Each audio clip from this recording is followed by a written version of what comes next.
श्याम सुंदर श्री यमुने महारानी की जय। श्याम सुंदर श्री यमुने महारानी जी की जय। पद संख्या 8। चरण पंकज रेणु श्री यमुने जुदेनी।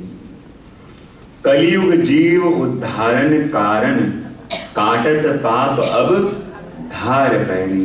चरण पंकज रेणु श्री यमुने जुदेनी। दर्शन आपने कर्યું સવારે કે યમુનાસી નાહી કો ઓર દાતા। જેવું શ્રી યમુનાજી જીવને આપે એવું આ જગતમાં કોઈ આપી ન શકે। તો યમુનાજી શું આપે? તો કહે ઠાકોરજીની ચરણ રજ કે જે મોટા મોટા દેવતાઓને પણ દુર્લભ, મોટા મોટા ઋષિ મુનિઓને પણ દુર્લભ, અને એવી ચરણ રજ કોઈ આપે તો શ્રી યમુનાજી આપે। બોલે કેવી રીતે? ચરણ પંકજ રેણુ શ્રી યમને જુદેની। કહે ઠાકોરજીના ચરણ કેવા છે? તો કહે પંકજ, અને પંકજ એટલે કમળ, અને કમળ રૂપી ચરણ કમલના એ કમલ રૂપી ચરણમાં આ રહેલી રજ કેવી છે કે જાણે કમલ ઉપર મકરંદ રહ્યું હોય, અને જેમ કમળ ઉપર મકરંદ લાગે એવી જ ઠાકોરજીના ચરણ કમલની રજ આપનારા શ્રી યમુનાજી છે। હવે જો ઠાકોરજીના ચરણ માટે પણ ઉપમા શેની આપી? કમળની। શેની આપી? હું ઘણી વાર મારા પ્રવચનમાં પૂછતો હોઉં કે ઠાકોરજીના શ્રીઅંગમાં કુલ કેટલા કમળ છે? ખબર આંગળી ઊંચી કરજો। ઠાકોરજીના શ્રીઅંગમાં કુલ કેટલા કમળ છે? 3, 10, બીજું કેટલા? 12, બીજું કોઈ? 4, 6, 3, 6, 7, 10, 12 એટલે 2 અને 5 રહ્યા। ઠાકોરજીના શ્રીઅંગમાં કુલ કેટલા કમળ છે? हाँ 9 बाकी હતું। 1, 3, 10, 10 બીજું કોઈ? ઠાકોરજીના શ્રીઅંગમાં કુલ કેટલા કમળ છે? એક મુખ કમળ, 2 નેત્ર કમલ, 1 હૃદય કમલ, 1 નાભી કમલ, 2 હસ્ત કમલ, 2 ચરણ કમલ અને 1 કમલ હસ્તમાં। કેટલા થયા? ફરી एक मुख कमल, 2 नेत्र कमल, 1 हृदय कमल, 1 नाभि कमल, 2 हस्त कमल, 2 चरण कमल અને 1 कमल हस्तમાં। 9 હજી 9, 10, 11 ચાલે છે। ફરી એકવાર। એક મુખ કમળ, 2 નેત્ર કમલ, 1 હૃદય કમલ, 1 નાભि કમલ, 2 હસ્ત કમલ, 2 ચરણ કમલ અને 1 કમલ હસ્તમાં। કેટલા થયા? હવે તો પાકું નહીં કે હજી કન્ફ્યુઝન છે? હજી કોઈ છે 9, 8 વાળા? તો ઠાકોરજીના શ્રીઅંગમાં કુલ કેટલા કમળ છે? તેમાં સુદાસજીના ઘણા સુંદર પદો આપણે ત્યાં આવે, જ્યાં એક પદની અંદર સુદાસજી કહે છે, દેખે રી મેને 20 કમલ એક ઠોર। શું કહે છે? દેખે રી મેને 20 કમલ એક ઠોર। કહે મેં એક સાથે 20 કમલ જોયા। કોઈ કે 20 કમલ ક્યાં જોયા? તો કે એકવાર હું જતો હતો અને શું જોયું? ઠાકોરજી વિરાજેલા છે અને બરાબર એમની જોડે સ્વામિનીજી પણ વિરાજેલા છે। તો 10 કમલ ઠાકોરજીના અને 10 કમલ કેટલા થયા? દેખે મેરી મેને 20 કમલ એક ઠોર।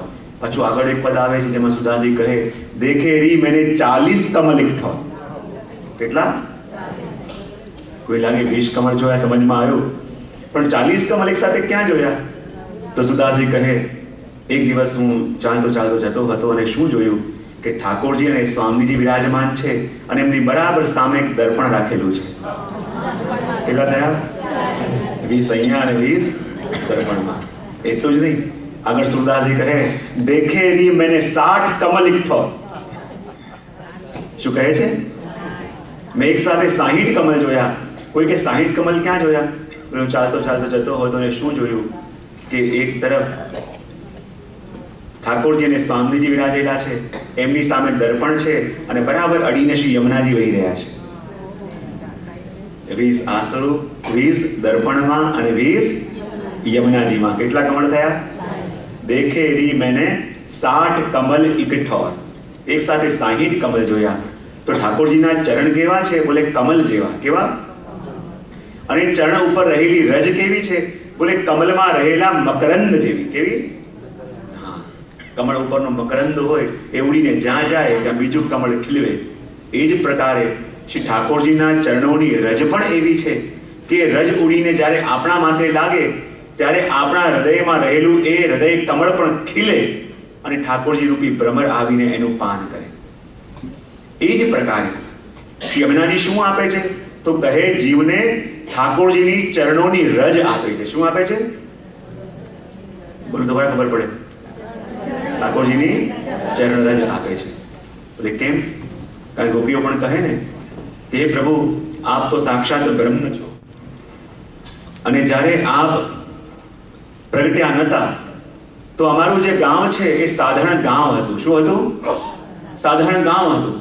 અને જ્યારે આપ સ્વયં બ્રહ્મ છો અને બ્રહ્મ અમારે ત્યાં પ્રગટ્યા અને આપના ચરણોનો સંબંધ અમારી રજનો થયો તો આ રજ સાધારણ રજ ન રહેતા બ્રહ્મ રજ બની. કઈ રજ બની?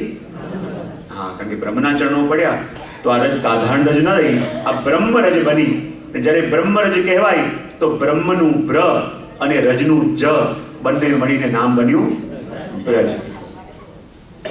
આ તો સાક્ષાત બ્રહ્મ જ્યાં અવતરિત થયા અને બ્રહ્મના ચરણોનો સંબંધ જે રજને થયો એ રજ સાધારણ રજ ન રહેતા બ્રહ્મ રજ બની.